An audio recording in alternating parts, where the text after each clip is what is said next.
Hermanos, entre tanto, vayan abriendo sus Biblias, por favor, en Filipenses capítulo número 1. Filipenses capítulo número 1, versículos del 12 al 14.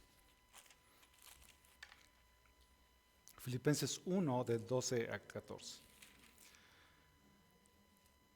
Y quiero que sepáis, hermanos, que las circunstancias en que me he visto han redundado en el mayor progreso del Evangelio, de tal manera que mis prisiones por la causa de Cristo se han hecho notorias en toda la guardia pretoriana y a todos los demás, y que en la mayoría de los hermanos, confiando en el Señor por causa de mis prisiones, tienen mucho más valor para hablar la palabra de Dios sin temor. Señor, en esta hora venimos delante de ti, rogándote que tu Santo Espíritu nos ayude, abra nuestro entendimiento, para que podamos aplicar tu enseñanza en esta tarde ya. Tú eres bueno para con nosotros, misericordioso, mostraste tu amor en la cruz, y esto que tú nos pides a nosotros es un privilegio para aquellos que somos tus hijos, el poder ser partícipes de anunciar las virtudes de aquel que nos llamó de las tinieblas a su luz admirable. En el nombre de Jesús, amén. En enero de 1956, un grupo de búsqueda recorrió kilómetros de la selva ecuatoriana. Lo hicieron a pie y en canoa para llegar al lugar del asesinato. El grupo descubrió los restos de 5 jóvenes, Jim Elliot, Peter Fleming, Nate Saint y Ed McCulley, y otro más que es Roger Yundirian. Los jóvenes asesinados tenían aproximadamente entre 27 y 32 años, eran misioneros. Pero nos preguntamos cómo estos misioneros llegaron a ser asesinados y por qué esta masacre repercutió en el progreso del Evangelio. Todo comenzó con la idea de viajar a la selva ecuatoriana y empezó con Jim Elliot y con Peter Fleming, que se conocían de la universidad. Ellos querían alcanzar con el Evangelio un grupo indígena aislado y hostil, conocidos como los Aucas. Ellos llegaron al Ecuador en 1952 a la ciudad de Guayaquil. Allí estuvieron 6 meses para mejorar su español. Después establecieron su base en medio de la selva en Shandia. Nate, que era uno de los 5 misioneros, se había unido a la operación AUCA y fue piloto de la Segunda Guerra Mundial y servía a los misioneros con suministros. En 1955, 500 indígenas AUCAS se desplazaron por la selva haciendo difícil su localización. Muchos los evitaban por ser muy violentos, porque se mataban entre las tribus. Ese año Nate y Peter sobrevolaron la selva hasta que localizaron un claro donde podían aterrizar. Empezaron ellos enviándoles regalos desde el aire, como jabones, machetes. Cuando escuché la palabra machetes dije, ¿a poco le dieron los machetes a los indígenas? Sí, seguramente para estar trabajando y otras cosas. Después de realizar varias entregas, los 5 misioneros decidieron aterrizar y hacer contacto con los indígenas. Ellos habían aprendido frases en su lengua por una joven auca llamada Dayuma, que había escapado de la tribu. Dayuma vivió en el campamento misionero con Rachel Saint, hermana de Nate, la cual estaba aprendiendo la lengua auca de los Huaroni. Los primeros contactos con los indígenas fueron amistosos, pero en enero de 1956 los misioneros fueron emboscados y asesinados con lanzas. Después destruyeron la avioneta, regresaron a su aldea destruyeron la avioneta, los indígenas, regresaron a su aldea temiendo una posible venganza y huyeron de la selva, porque esas eran sus costumbres de ellos, y ellos esperaban esa venganza. Así como lo vivieron estos misioneros, Pablo predicaba el Evangelio sabiendo que inclusive le costaría la vida. El día de hoy estaremos estudiando que el Evangelio ha de ser predicado en cualquier momento que el Señor soberanamente nos coloque para que prediquemos su palabra con valor. Entonces vemos que el progreso del Evangelio, ahí está y ha permanecido a través de los años. Y vamos a estar desarrollando 3 elementos fundamentalmente, intercalados en la presentación de esta mañana, donde el progreso del Evangelio avanza a pesar de las circunstancias, avanza soberanamente y también avanza confiando en Cristo y con valor. La semana pasada estudiamos algunos principios del crecimiento cristiano, a saber, crecer en amor, en santificación y para la gloria y alabanza de Dios. ¿Ustedes recuerdan? Eso es lo que vimos la vez pasada. Si nosotros queremos crecer en el Señor, tenemos que abundar en amor, más y más, tenemos que crecer, y eso la única forma de hacerlo es a través de la santificación y del estudio de su palabra. No hay tal cosa que una persona diga que ama a Dios si no le conoce. Eso no es cierto, es una mentira. No te engañes más. Si no conoces su palabra, no hay posibilidad de que tú realmente ames a Dios. Y todo esto de amor, de amar y estar santificándonos y estar continuamente delante del Señor, es para la gloria y alabanza de Dios. Definitivamente es un elemento importante en el que Dios es glorificado y alabado, precisamente este elemento que es acerca de predicar el Evangelio. Aquellos que recibimos su salvación, quienes creemos y hemos sido regenerados por el poder del Espíritu Santo, tenemos la más grande bendición y responsabilidad que es predicar su hermosa palabra. Dios nos escogió, nos salvó, nos rescató y ahora nos ha llamado a nosotros para que llevemos las buenas nuevas de salvación. No hay otro mensaje de salvación que el hombre pueda tener que el mensaje de la cruz. Y para eso nos utiliza a nosotros. Por supuesto, quien convence es el Espíritu Santo. Nosotros lo que tenemos que hacer es anunciarlo. Conocer el Evangelio y anunciarlo. Y el Espíritu Santo atraerá a los suyos. Entonces el Evangelio va a progresar y va a avanzar a pesar de las circunstancias. O sea, el Evangelio va a seguir, mis hermanos. El plan de Dios es perfecto, su voluntad va a ser hecha. Y dentro de su voluntad nos está considerando a nosotros ahora que somos cristianos. O sea, no va a venir un ángel y va a predicar el Evangelio. No va a venir a través de los sueños o de las visiones que muchas veces la gente piensa así, le va a predicar el Evangelio. No es así, es a través de la palabra. Cuando somos expuestos a la palabra es cuando conocemos realmente cuál es la voluntad de Dios. Pablo quería que sus hermanos en Cristo supiera lo que estaban viviendo. Fíjense lo que dice el versículo 12. Y quiero que sepáis, hermanos, que las circunstancias en que me he visto ha redundado en el mayor progreso del Evangelio. Entonces, Pablo, por supuesto, quería que ellos supieran varias cosas. ¿Por qué? Porque probablemente los filipenses estarían preocupados por cómo la estaba pasando el apóstol Pablo. Imagínense, Pablo en la cárcel, ¿no? Prisionero. Quizás ellos, que estaban preocupados, quizás ellos por su estado anímico, por su estado de salud, por su estado espiritual inclusive. A lo mejor Pablo estaba desanimado en la cárcel, ya no sabía qué hacer, estaba desesperado.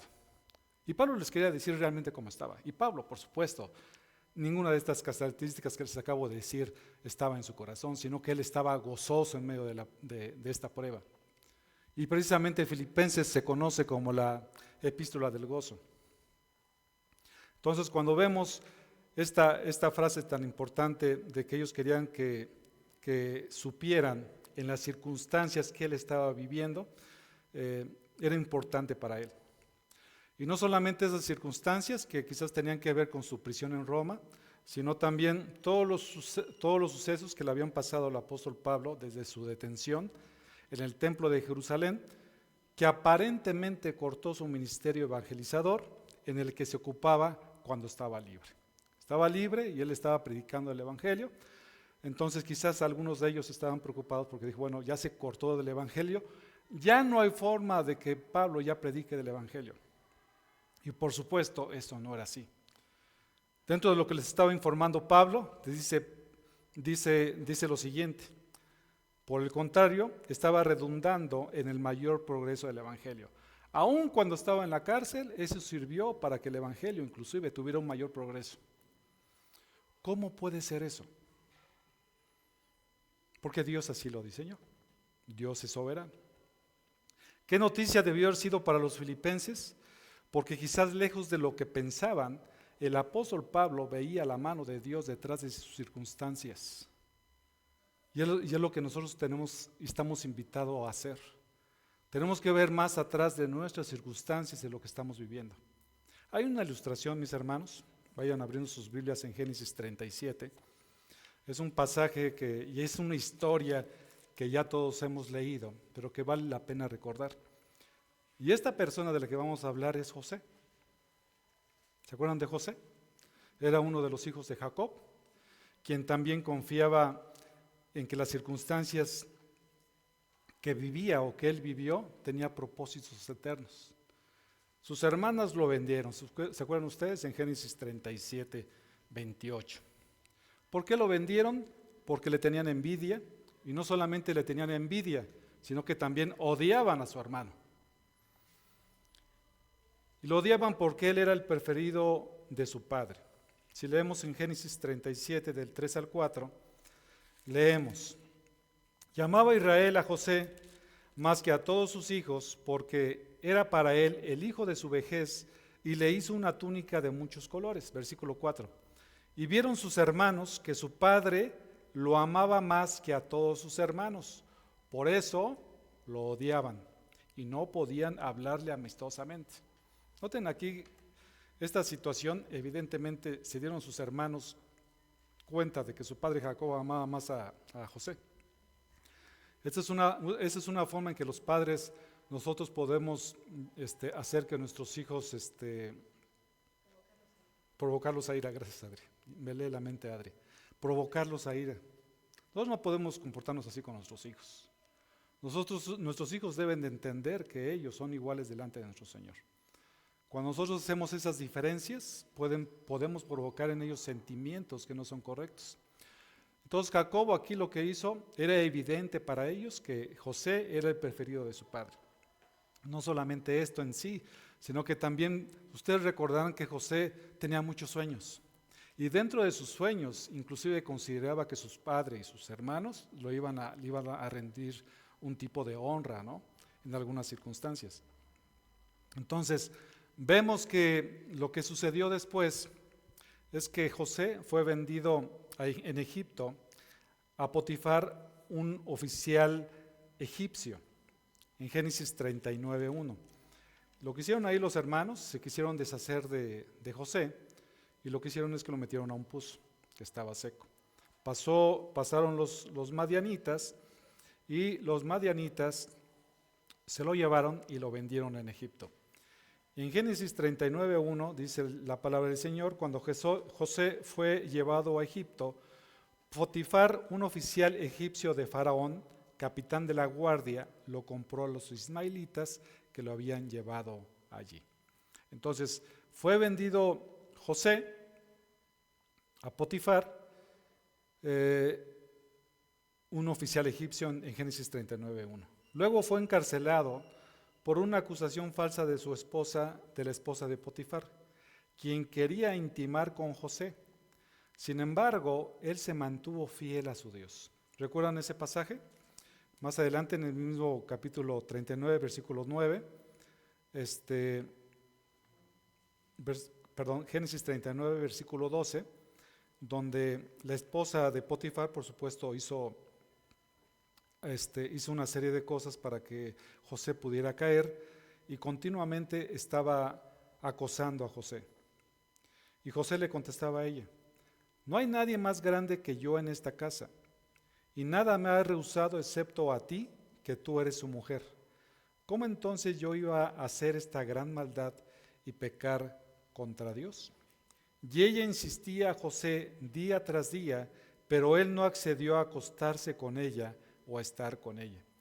Pero sucedió un día que él entró en casa para hacer su trabajo, y no había ninguno de los hombres de la casa allí adentro.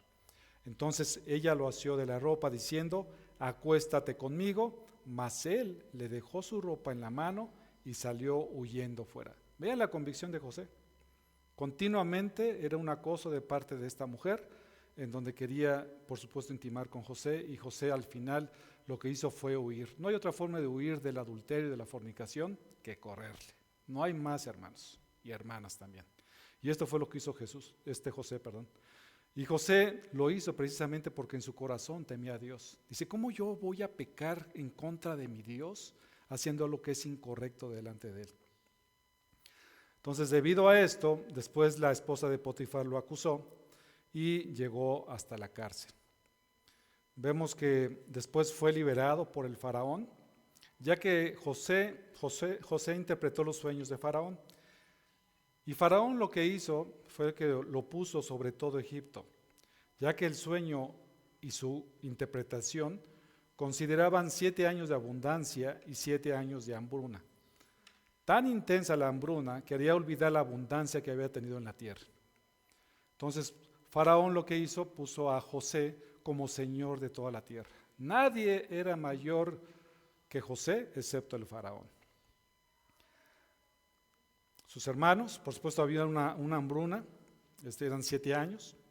Después de un par de años, sus hermanos tuvieron que ir a recolectar granos y comprar granos, porque solamente en Egipto había. Entonces sus hermanos fueron enviados por su padre Jacob y fueron a Egipto a conseguir alimento. Cuando ya la sequía era muy intensa, ustedes vamos unos capítulos más adelante, en el capítulo número 42, versículos del 1 en adelante, dice, viendo Jacob que había alimento en Egipto, dijo a sus hijos, ¿por qué estáis mirando? Y dijo, he aquí, he oído que hay alimento en Egipto, descended allá. Entonces los mandó a Egipto. Llegaron sus hermanos a Egipto, José los vio y dijo, ay chiquitos, así me los quería encontrar. Bueno, no sé qué habrá pensado José, pero los identificó a sus hermanos. Pero ellos no lo identificaron a él. Es en Génesis 42, 7. Cuando José vio a sus hermanos, los reconoció, pero fingió no conocerlos. Y les habló duramente, les dijo, ¿de dónde habéis venido? Y ellos dijeron, de la tierra de Canaán, para comprar alimentos. Poco después, José se dio a conocer a ellos e hizo traer a su padre a Egipto, a Jacobo, ¿se acuerdan ustedes? Ya que faltaban todavía 5 años de sequía. Esto que le había pasado a José, especialmente cómo lo vendieron, sus hermanos pudieron haber pensado que José haya originado algunos sentimientos contrarios contra de ellos. Pero no fue el caso de José. José realmente entendió cuál fue su propósito y José se los dijo a ellos. En Génesis 45, del 1 al 8, vemos cómo José se da a conocer por sus hermanos y aquí empezamos a ver cómo las circunstancias que Dios puso en la vida de José fueron con propósitos. José no pudo ya contenerse delante de todos los que estaban junto a él y exclamó, haced salir a todos de mi lado, y no había nadie con él cuando José se dio a conocer a sus hermanos. Dice el versículo 2 que lloró fuertemente. Versículo 5, ahora pues no os entristezcáis, les dice José a ellos, ni os pese el haberme vendido, pues para preservar vidas me envió Dios delante de vosotros. ¿Sí notan? José estaba discerniendo que sus circunstancias tienen un plan delante del Señor.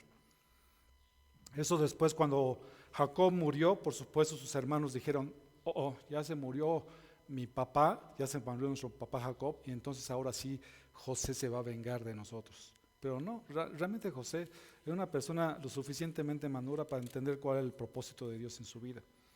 Dice el versículo 15, al ver los hermanos de José, en Génesis 50:15, al ver los hermanos de José que su padre había muerto, dijeron, quizá José guarde rencor contra nosotros y de cierto modo nos devuelva todo el mal que le hicimos. Por supuesto, en José no estaba eso, dice el versículo 16, entonces enviaron un mensaje a José diciendo, tu padre mandó antes de morir diciendo, así diréis a José, te ruego que perdones la maldad de tus hermanos y su pecado, porque ellos te trataron mal. Y ahora te rogamos que perdones la maldad de los siervos del Dios de tu padre. Y José lloró cuando le hablaron. Entonces sus hermanos vinieron también y se postraron delante de él y dijeron, he aquí somos tus siervos. Pero José les dijo, no temas, no temáis. ¿Acaso estoy yo en lugar de Dios? Vosotros pensasteis hacerme mal, pero Dios lo tomó en bien para que sucediera como vemos hoy y se preservara la vida de mucha gente. Entonces les dijo, no teman. Estas circunstancias, mis hermanos, a veces suceden en nuestras vidas con propósitos. José lo entendió así y por supuesto Pablo igualmente lo entendió. Y él sabía que las circunstancias que había vivido habían redundado al mayor progreso del Evangelio. Y es ahí donde estaba el Evangelio que crecía y avanzaba. Lo que parecía un retroceso en la evangelización realmente resultó en un avance. Dios utiliza nuestras circunstancias para que el avance del Evangelio persista.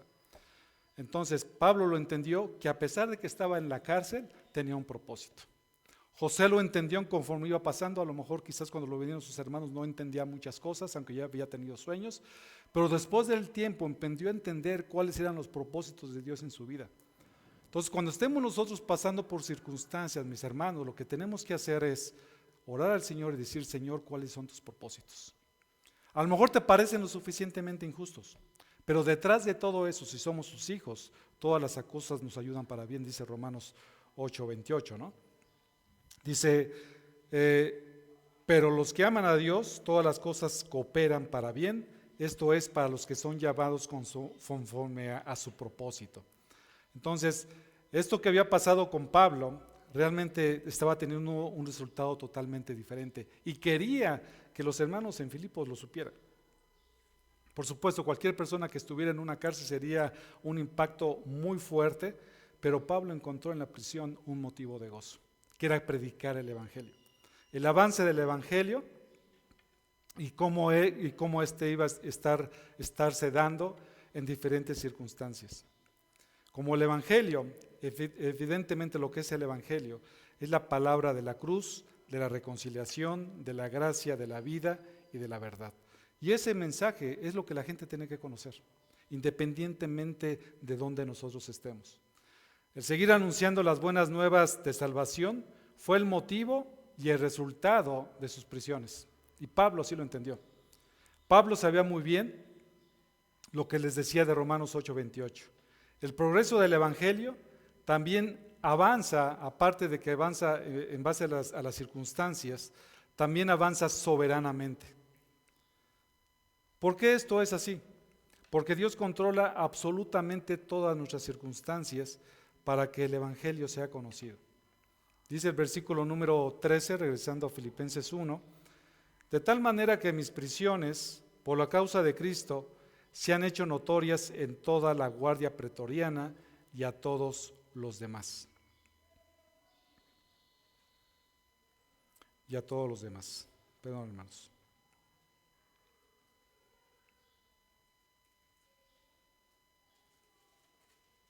No era una casualidad que Pablo llegara a la prisión. No es una casualidad. Pablo estaba llegando ahí precisamente dentro del plan de Dios. Dios en su soberanía permitió que Pablo apelara al César, lo cual lo llevó a tiempos de encarcelamiento. Esta prisión que Pablo vivió, como vimos en la sesión introductoria, estaba o fue establecida en Roma. Un punto importante es que Pablo no estaba en la cárcel por malhechor, no por algo que él hubiera hecho mal, sino que dice el mismo versículo que es por la causa de Cristo. No por delitos cometidos, sino precisamente por la causa de Cristo y su Evangelio. ¿Y qué es lo que Pablo estaría haciendo en esta prisión? Exactamente lo mismo que hacía antes de que estuviera en cadenas, predicar el Evangelio. Y así lo hizo. De tal manera fue notorio o evidente en toda la guardia pretoriana que Pablo predicaba la palabra y lo hacía de forma contundente. Y Pablo lo hacía tanto platicando con ellos, anunciando lo que es el Evangelio y también con su conducta. Era por supuesto algo impactante para ellos, como una persona que estuviera en prisión pudiera él estar con tanta lucidez y con gozo. Él estaba prisionero, Pablo estaba ahí, pero la palabra de Dios no lo estaba. Y esa era una bendición. Cuando hablamos de la guardia pretoriana, vemos que existen diferentes lugares, de lo que dice aquí Filipenses 1, que era que el Evangelio era evidente para todos ellos. Y cuando hablas de la guardia pretoriana, puedes inclusive tomar 3 orígenes considerando el lugar. Algunas veces se refería a un cuartel general, a veces también se refería a una residencia oficial del gobernador romano, o también se pudo haber referido a una villa señorial, especialmente a un palacio que estaba fuera de Roma. Sin embargo, puesto que la carta se escribió desde la capital del imperio, el término, debe de entenderse como una referencia a la guardia imperial, no a un lugar en particular. El contexto histórico exige que se trate de soldados de la guardia pretoriana. La guardia pretoriana, y estaban resguardando precisamente a Pablo, eran personas. Esta guardia pretoriana estaba al servicio directo del emperador. Y César tenía una guardia compuesta, que era precisamente esta guardia pretoriana, por 10 cohortes de 1000 hombres de cada uno. Con el tiempo, esta guardia pretoriana se hizo sumamente poderosa porque eran considerados como artífices de reyes, que no solo protegían, inició así la guardia pretoriana, sino que también elegían a los propios emperadores. Entonces, la importancia que tenían ellos y la posición que tenían en el Imperio Romano era muy grande. No cualquiera pudiera llegar a la guardia pretoriana. Y entre las funciones que este cuerpo tenía, era precisamente y consistía en la custodia de prisioneros que habían apelado a César, que era el caso de Pablo, si ustedes recuerdan. Entonces lo llevaron y era evidente que Pablo iba a ser custodiado por algún pretoriano. Pablo, imagínense esta escena, mis hermanos, donde Pablo estuvo 2 años preso en Roma. En Hechos 28, vamos para allá, mis hermanos, Hechos 28, del 30 al 31.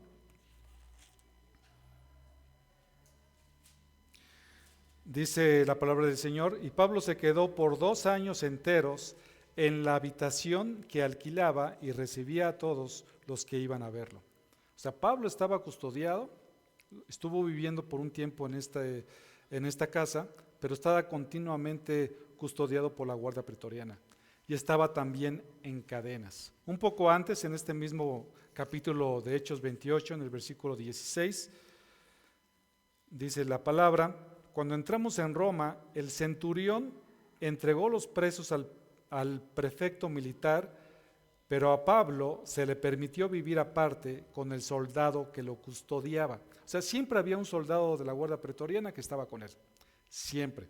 Dice el versículo número 20: por tanto, por esta razón he pedido veros y hablaros, porque por causa de la esperanza de Israel llevo esta cadena. Entonces vemos que Pablo estaba custodiado en primer lugar y estaba encadenado. ¿A qué estaba encadenado? Estaba encadenado, ahora sí que a una cadena, hagan de cuenta como unas esposas. ¿Han visto las esposas de los policías? Normalmente conocemos las esposas como que son cortas. Estas eran un poco más largas, eran de aproximadamente 45 centímetros. Y lo que hacían es que de un extremo tomaban, en este caso, la muñeca del apóstol Pablo, y del otro lado estaba la guardia pretoriana. Entonces continuamente estaba custodiado. Todo el día y toda la noche había alguien que estaba con Pablo encadenado. Con eso estaban asegurando que el apóstol Pablo, por supuesto, no se pudiera escapar. Entonces, noten lo perfecto de la escena que Dios estaba planeando. Cada soldado que le custodiaba escuchaba las conversaciones del apóstol Pablo, sus oraciones, las explicaciones de la Escritura y el testimonio del Evangelio de la Gracia. Lo tenía ahí pegadito, mis hermanos, que iba a hacer Pablo, predicarles el Evangelio. Por supuesto, no solamente era un guardia, o un guardia, sino que se iban rolando entre ellos. Entonces imagínense la cantidad de guardias pretorianos que pasaron a estar cuidando a Pablo. Y en cada una de esas oportunidades, Pablo lo aprovechó para predicar del Evangelio. Es hermoso. Entonces, también aparte de que ellos escucharon el Evangelio, algo que a mí me impactó muchísimo, mis hermanos, que ahorita vamos a ver una parte de la aplicación. Por supuesto, el Evangelio y cómo él lo expresaba era también importante, pero algo también sumamente importante es que ellos también experimentaron de primera mano la gentileza de Pablo, su notable paciencia y perseverancia en medio de gran aflicción. su sabiduría, sus profundas convicciones, su veracidad, su humildad y su amor y preocupación sinceros por ellos. Podrían ver a Pablo expresando todo este tipo de cosas. Las personas de ese nivel, como los guardias pretorianos, no era posible que fueran alcanzados por el evangelio en las calles. Eran personas demasiado importantes, pero lo fueron por la obra del prisionero Pablo. Esa guardia pretoriana realmente después se hicieron prisioneros de Cristo y esclavos de Cristo, porque Pablo fue fiel. ¿Y qué aplicación tiene esto para nuestras vidas? Una de las aplicaciones principales es que evidentemente tenemos que predicar del evangelio. Y nuestras vidas son como una moneda de dos caras. Tenemos por un lado que predicar del evangelio, pero nuestras vidas tienen que sustentar lo que estamos predicando. A veces nos preguntamos, bueno, ¿por qué no se predica el evangelio como debería de ser? Uno podría ser por temor, que es lo que vamos a ver más adelante, pero la otra quizás sea porque tu testimonio no sea lo suficientemente contundente para que puedas hablar del evangelio. El que estemos en el lugar en que vivimos, en donde trabajamos, en donde estudiamos, cuando estamos en un hospital, etcétera, etcétera, no estamos ahí por casualidad, hermanos. Si tú por alguna circunstancia llegas al hospital, considera y piensa en tu corazón que no estás ahí por casualidad. Dios así lo diseñó con propósitos eternos.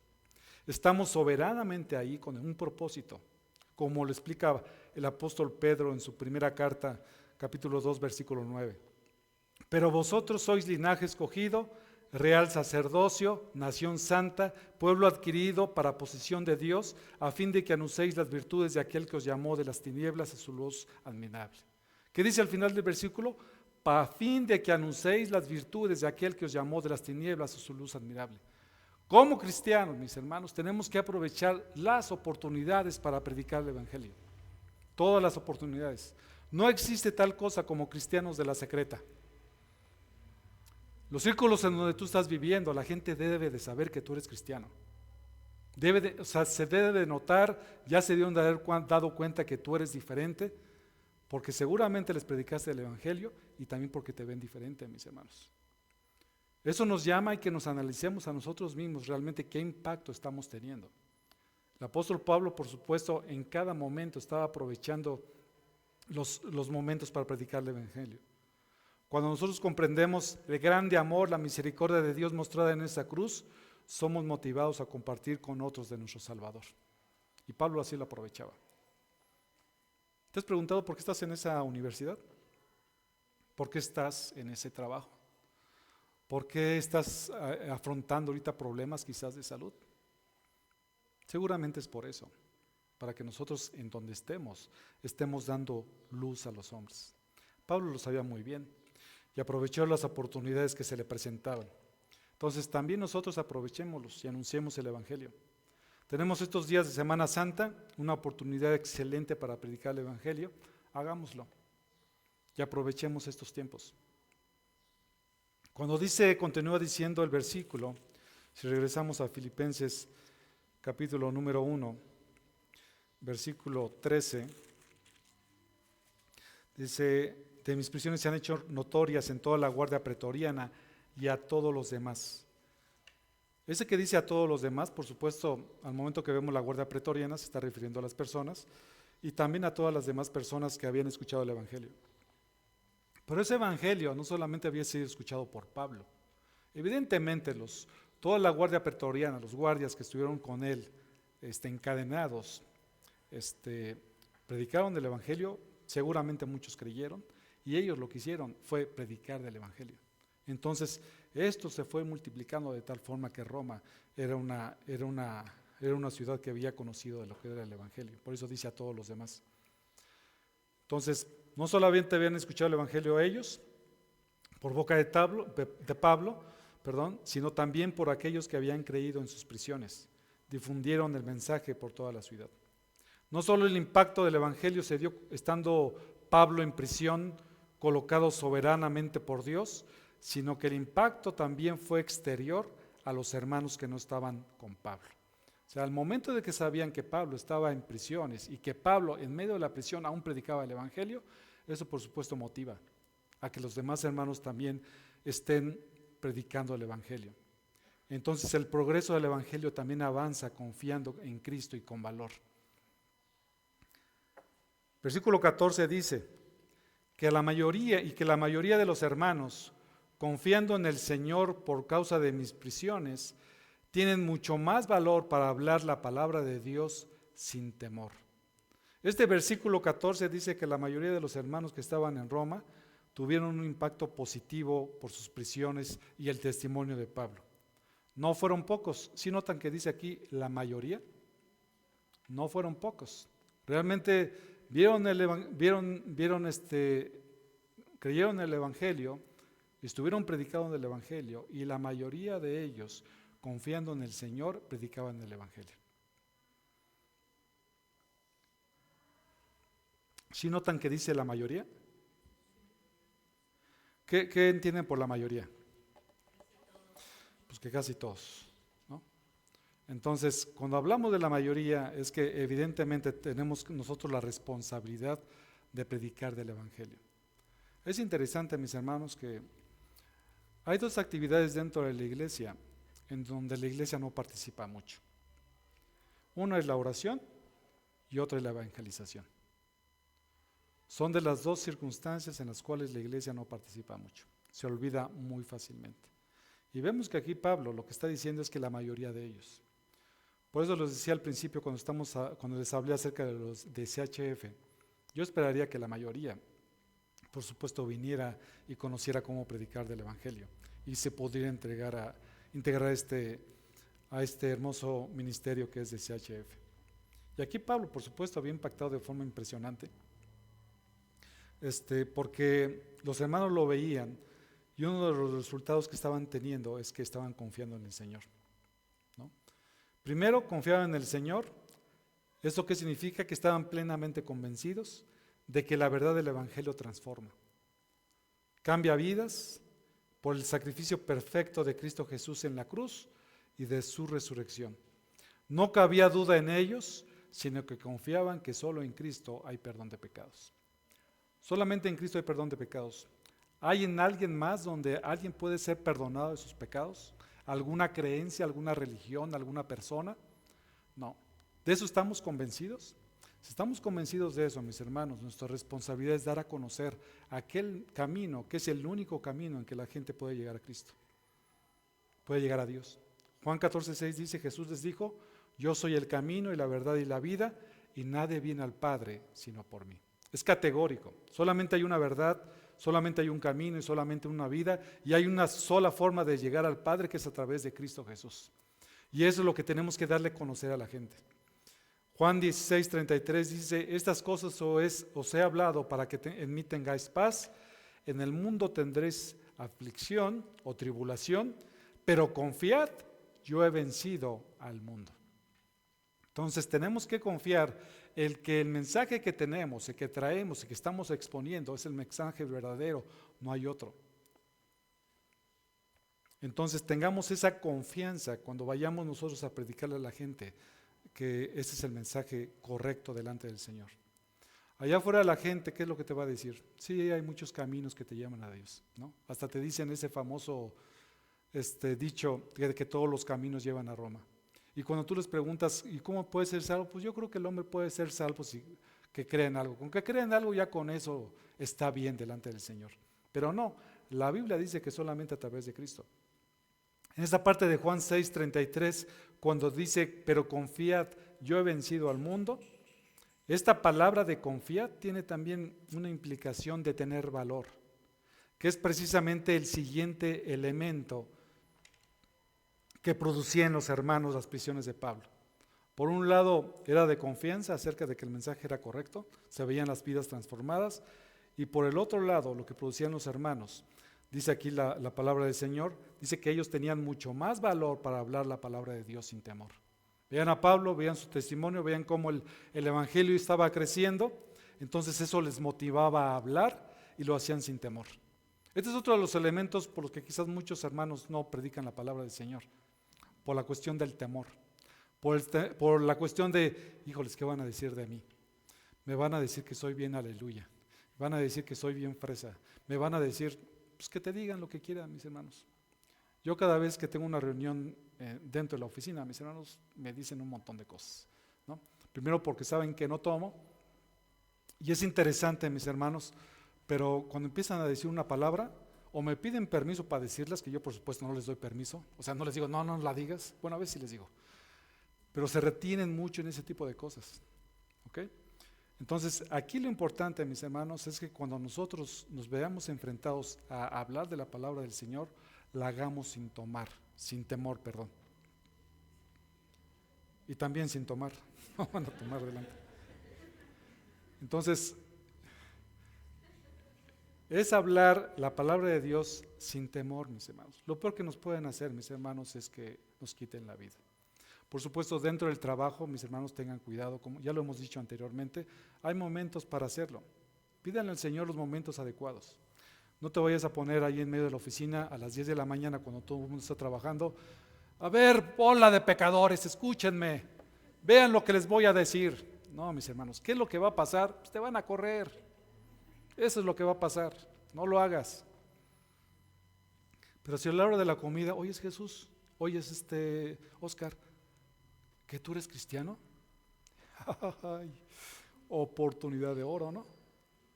En la hora de la comida tienes 5 minutitos, 10 minutitos. Sí, claro que sí. ¿Y cómo, con qué se come eso? Te van a preguntar, ¿no? Ah, pues mira, y ya les empiezas a explicar lo que es el Evangelio. Hay que aprovechar los tiempos. Te vas a extender, después si quieres, después de la oficina, podemos hablar. Tengan cuidado, mis hermanos, hablando de los varones, si se acerca alguna mujer a que ustedes les hablen del Evangelio, tengan cuidado cómo lo hacen, ¿verdad? No vaya a suceder cuestiones que no son correctas delante del Señor, quizás tu esposa ahí te pueda ayudar, o buscar los elementos suficientes para que puedas ayudar a las personas. Hay que ser sabios también, pero sí, hay que aprovechar esos momentos específicos en los cuales podemos compartir el Evangelio y hagámoslo sin temor. Dice aquí la palabra del Señor, tienen mucho más valor, mucho más valor. Ellos tenían valor, por supuesto, pero al momento que veían el testimonio de Pablo, dicen, ¿sabes qué? Vamos. Habían intensificado su valor, se atrevían a predicar la palabra del Señor. Hermanos, atrevámonos, atrévanse a predicar del Evangelio. Que no te dé miedo lo que te vayan a decir. No vamos a ir a contender, no vamos a estar filosofando con la gente. Lo que vamos a hacer es estar compartiendo la palabra y el Evangelio del Señor. Y finalmente, quien es el que da esa posibilidad de que nosotros vayamos y lo hagamos sin temor, es el Espíritu Santo. El Espíritu Santo obrando en sus vidas y también en nuestras vidas. Obró en la vida del apóstol Pablo, por supuesto también obra en nuestras vidas. Seguramente cuando los filipenses leyeron la carta, también produjo en ellos la confianza y el valor para seguir predicando el Evangelio, y es lo que nosotros ahora debe de producir. Que nosotros vayamos allá afuera y sin temor nos atrevamos y compartamos el Evangelio. Lo puedes hacer de diferentes formas, a lo mejor entregando algún folleto, a lo mejor entregando un Evangelio de Juan. Tenemos varios Evangelios de Juan allá atrás. En la semana quise poner el sello, pero después ya no pude poner el sello de la iglesia. Pero invítelos a que lean el Evangelio y en la parte de atrás viene lo que es el plan de salvación. Pero más que nada, tú en tus relaciones, tú platicando con las personas, predícales y aprovecha para predicarles del Evangelio. Les doy un tip, mis hermanos. Siempre en las mañanas cuando oren al Señor, después de su oración, díganle al Señor, Señor, por favor, dame la oportunidad de hoy, por lo menos, predicarle a una persona. ¿Saben qué es lo que va a hacer Dios? Te la va a poner. La vez que yo le he orado al Señor, el Señor siempre me da una oportunidad, una circunstancia especial para que podamos predicar del Evangelio. Entonces aprovechemos esas oportunidades. Tenemos el Espíritu de Dios. Podemos predicar el Evangelio sin temor. Segunda de Timoteo 1:7 dice, porque no nos ha dado Dios espíritu de cobardía, sino de poder, de amor y de dominio propio. Es el Espíritu Santo en nosotros. Entonces lo único que tenemos que hacer para predicar el Evangelio, por supuesto es conocerlo, pero es hacerlo. Tú que ya sabes cómo se predica el Evangelio y hazlo. Tú, si no sabes cómo se predica el evangelio, puedes decirle como la mujer samaritana: no conozco muchas cosas, te regalo este folleto y por favor léelo, y si gustas puedes asistir a la iglesia, pero ven y conoce a Dios. Entonces, que tengamos ese fuego dentro de nosotros y ese anhelo por realmente dar a conocer la palabra del Señor a aquellas personas que están perdidos. Dice MacArthur: por medio del Espíritu Santo, la repercusión de esa sola vida fiel revolucionó y vivificó la iglesia entera. Los hermanos en la fe del apóstol descubrieron que el ánimo es tan contagioso como la cobardía que habían experimentado. Noten lo que dice aquí el hermano, lo vuelvo a leer. Los hermanos en la fe del apóstol descubrieron que el ánimo es tan contagioso como la cobardía que habían experimentado. Entonces, hermanos, que entre nosotros podamos motivarnos, podamos contagiarnos de ese anhelo por compartir del evangelio. No tengan miedo de lo que pueda suceder. Ellos no tenían miedo de lo que podía suceder. Estaban dispuestos a todo con tal de hablar del evangelio, de la palabra de Dios. Entonces, el progreso del evangelio va a seguir y va a permanecer. Por esos tres elementos que vimos en este momento. Porque avanza a pesar de las circunstancias, avanza soberanamente y avanza confiando en Cristo y con valor. En conclusión, mis hermanos, el evangelio ha de ser predicado en cualquier momento que el Señor soberanamente nos coloque para que prediquemos su palabra con valor. Las circunstancias, cualesquiera que sean, son motivos para predicar el evangelio. Dios en su soberanía usa nuestras vidas y también las circunstancias para extender su reino. Al ver que otros sufren, con gozo al predicar la palabra, motiva a hacerlo igualmente, así como Pablo estaba encadenado. Nuestra confianza en Dios permanece independientemente de las pruebas y las circunstancias, y debemos de predicar con valor y no con temor. Para terminar, mis hermanos, y como recordarán en nuestra historia de la introducción, la historia no terminó ahí. ¿Se acuerdan ustedes que finalmente terminamos la historia en que habían muerto los 5 misioneros y que se habían ido a la selva huyendo los indígenas, pensando que iba a haber una venganza de parte de los familiares? La historia de la muerte de estos 5 misioneros, de hecho, se hizo conocida en todo el mundo. La pregunta es ¿por qué? La razón residió en el carácter de los 5 hombres y sus esposas, que eran valientes, profundamente espirituales, y actuaban bajo una genuina preocupación por el bienestar espiritual de los Waorani. La revista Life, la revista Reader's Digest, recogieron la historia y la dieron a conocer a todo el mundo. Elizabeth Elliot, una de las esposas, esposa de Jim, y Rachel, ¿se acuerdan? Zane, fue la que estaba aprendiendo este idioma. Por medio de Dayuma, la joven Auca, hicieron contacto con la tribu tiempo después. Vivieron con ellos y les compartieron el evangelio, dejando impactado a los Waorani, porque en vez de buscar venganza, les mostraron amor y el evangelio. Rachel vivió con ellos hasta su muerte e inició la traducción del Nuevo Testamento a la lengua de la tribu. Qué hermoso testimonio, qué impactante. Habían matado a su esposo y lo que hizo ella fue ir y predicarles el evangelio. Solamente Dios lo puede hacer. Y para eso fuimos llamados. Amar a nuestros enemigos, y no porque hayan sido enemigos de ellas, sino porque sabían que ellos eran necesitados. El propósito de Dios se cumplió. Se cumplió en José, se cumplió en Pablo, que a pesar de sus prisiones el evangelio fue predicado, y se cumplió también en estos 5 hombres que perdieron la vida y que finalmente ese pueblo conoció del evangelio. Hagamos nuestra parte, hermanos. Prediquemos el evangelio con amor, sin temor, porque esa es la única verdad existente en este mundo que la gente necesita conocer. Vamos a orar, mis hermanos. Padre Celestial, Padre Eterno, en esta hora, al estudiar tu palabra, ver cómo el apóstol Pablo rendía su vida a ti, cómo, Señor, a pesar de las circunstancias tan difíciles,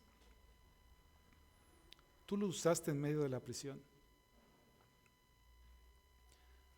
Señor, ayúdanos que nosotros como hijos tuyos podamos, con confianza en ti, sin temor, ser parte de ese avance del Evangelio, del progreso del Evangelio, que avance a pesar de las circunstancias, porque sabemos que tú, Señor, soberanamente lo estás haciendo y nos colocas en lugares estratégicos, y que podamos confiar y hacerlo, confiar en ti, Señor, y hacerlo sin temor, con todas las gentes, con todas las personas. Gracias, mi Señor, porque esto nos mueve y nos motiva a que hagamos, Señor, lo que tú nos pusiste a hacer en este mundo, que es buscar tu gloria. Y una de las cosas que nosotros podemos manifestar tu gloria y alabanza es precisamente hablar a otros acerca de tu evangelio, acerca del perdón de pecados, acerca de ese sacrificio tan precioso en la cruz que puede quitar todo tu pecado. Si tú, amigo que nos escuchas, no conoces al Señor, hoy es el día que tú te rindas ante Él. Él murió en la cruz con un propósito, para el perdón de los pecados, que a través de su sangre derramado tú puedas vivir. No es a través de las obras, no es a través de las mandas, no es a través de estar yendo en bicicleta de un lugar a otro, haciendo mandas, porque las obras no pueden llevar a nadie a la salvación. La salvación solamente es a través de Cristo Jesús. Creer en su sacrificio, creer que Él resucitó y creer que ese sacrificio precioso te puede liberar de la muerte. ¿Qué tienes que hacer? Lo que tienes que hacer es arrepentirte de tus pecados, decirle: Señor, sé que te he ofendido a ti porque mis pecados merecen la condenación y la muerte. Pero sé también que en Cristo Jesús hay perdón de pecados. Te ruego, Señor, que me perdones. Me arrepiento de todo corazón. Creo en Cristo Jesús, creo en su muerte, creo en cómo Él fue y sufrió y que estos días se estará recordando, que fue sepultado y que también resucitó al tercer día. El justo por los injustos. Y esa justicia de Cristo la quiero en mi vida. Esa justicia, Señor, que sea imputada a mí, a fin de que tú ya no me veas más a mí, sino que veas a Cristo, que cuando me veas a mí, veas a Cristo. Señor, te ruego, Señor, que tú hablas los corazones de las personas que no te conocen. Ayúdalos, Señor, y a nosotros que somos tus hijos, que no nos olvidemos de esa grande responsabilidad que debe ser impulsada por el amor de predicar el evangelio a toda criatura. Gracias, bendito Señor, te damos en el nombre de nuestro Señor y Salvador Jesucristo. Amén.